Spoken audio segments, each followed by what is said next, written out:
Hello guys, how are you? This is my tilapia feeding. They are about 4 to 5 months old. There are two of them which are actually close to 6.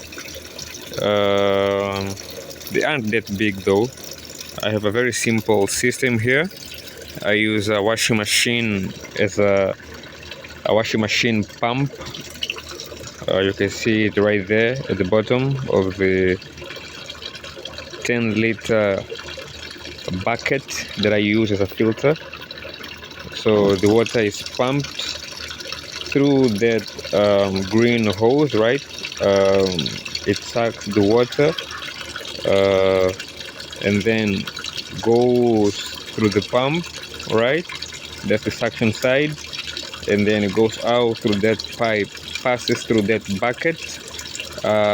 On top there is a net, mosquito net, where all the bigger particles are collected. Let me come and show you how it looks like, just at least the top part. I have these stones to keep them in place.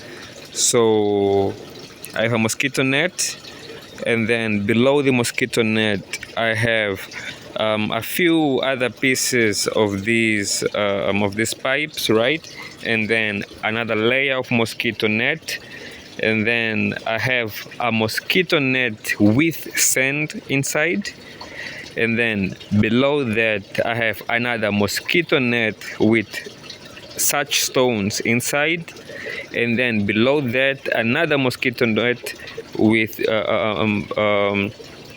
gravel inside. I just forgot to mention, right above this mosquito net I have sponges as well. You can see them, I think here, you see this one's here.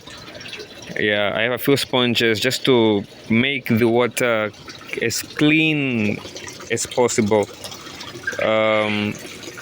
I have about 30 fish in here, 30 tilapia and 2 carps or 2 koi fish.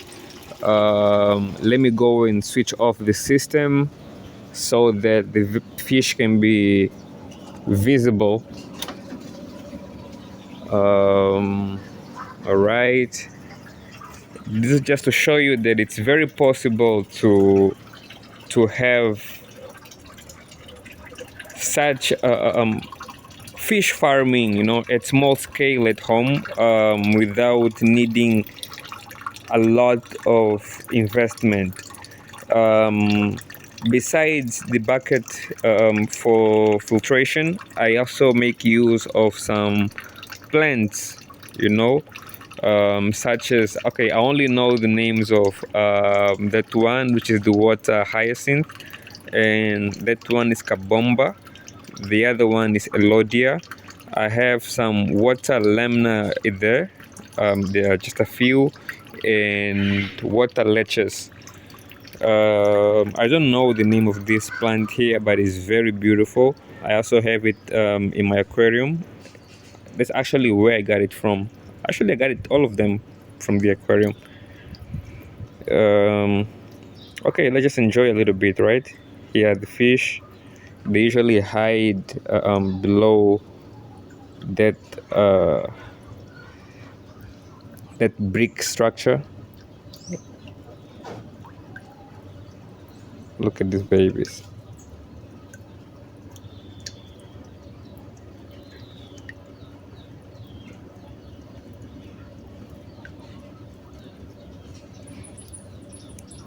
This is a mixture of Nile tilapia and Mozambique tilapia. You can see the Mozambique tilapia there. It has distinct characteristics, right? It's more beautiful in color, it's darker, and has a red tail, just like that other one in there. Let me see if I can get close to them without scaring them away. Let me come.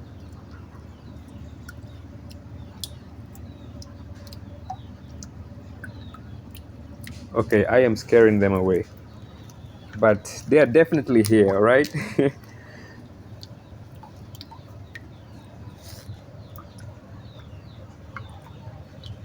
water is very, very clean, just using this very, very simple system. I don't plan on keeping this amount though. They are 30, but I plan on adding another 5, so I can keep 35. I know the recommended stocking density is 40, right? But there are people with bigger or better systems who add up to 70 fish or 80 fish. This is a 1,000-liter tank, by the way.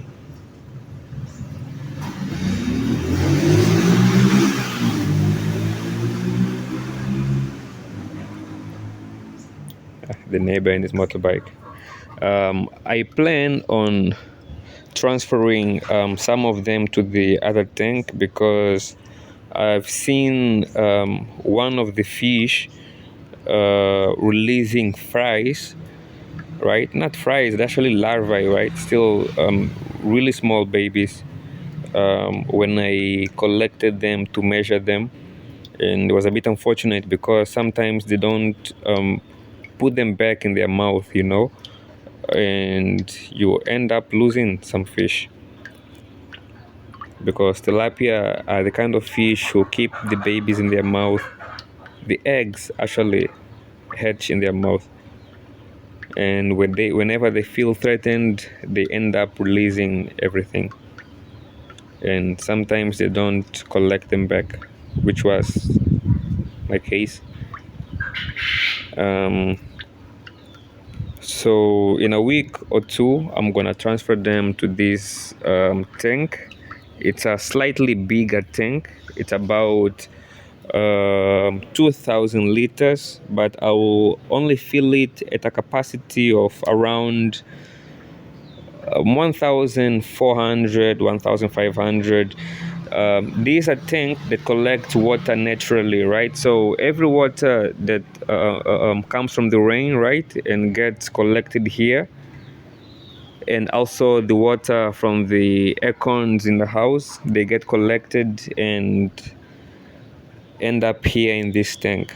So I cemented the bottom of the tank, so I'm gonna have to remove this water since it's contaminated. I'm gonna clean properly, add a few layers of sand, a few plants, and then the tank, the fish can come here. I think they will feel a bit happier since I will use this bigger bucket, 100-liter bucket, as a filter. So I will have more filtering media, so better filtration. And I will use 2 washing machine pumps. I will connect them in parallel. That means both washing machines will be close to each other, right? They will collect the water from the tank, right? Imagine if there was another pump right here. So there will be 2 suction hoses, right? And then I put a Y connector, right? So that both hoses come into one single one, right? No, actually, no. Yes, there are 2 hoses for the suction, right? 2 separate, and then they will take the water through their pipes, right? And they'll go into different holes. Yeah, I think that's what I'm going to do. They'll go to different holes, but they're gonna work as a unit because I'm gonna do the wiring in parallel. I'll connect them to plugged into a single socket. Since they only use about 30 watts, right? So it's like having a light bulb on. It's very useful. It's very cheap, and I'm very sorry for my English. I'm not a native speaker, so you should expect a few grammar mistakes. Anyways, Besides these, I also have a few chickens, a few quails, and even turkey on that side, but I believe it's a video for another day. And I have roses too. I keep saying I, but it's actually my mother. You know, she's the one who has so much love and patience for all this. I am mostly into fish. Anyways, this tank is about 1.5 by 1.4 and 1.5 deep, so it's close to 3,000. Actually, it's 2.8 or 2.7, right? If you multiply each number, all these three numbers, it gives a number something close to that. So I plan on painting this wall white, just to go with the walls of the house, and then this bucket is going to stay like this, right? And I have these pipes already that I found around the house. This is a net, mosquito net filled with charcoal, which was in that bucket, and it's very, very, very helpful to filter chemicals in the water, to make the water way more clear, and to take away the smell. However, it's not so good if you have plants in the tank, which is my case, because they end up removing all the good nutrients, right, such as iron and other good chemicals that the plants need, and they end up dying, which is my case. If you go and watch some of other videos that I've posted before, they are in Portuguese, and I'm sorry for that. This tank was filled with water leeches, but now you see they have been dying, including the water hyacinth. So I was forced to remove this charcoal filtering media, right, in order to save the plants. I hope it works, but if it doesn't, I'll just remove them all, and then I'll put back the charcoal, because it's very, very helpful and very good. Well, I believe that's it, guys. I hope you have enjoyed this video. Please like and subscribe. I'll keep you posted with more videos, so you stay updated with the tilapia. All right, have a nice day. Enjoy.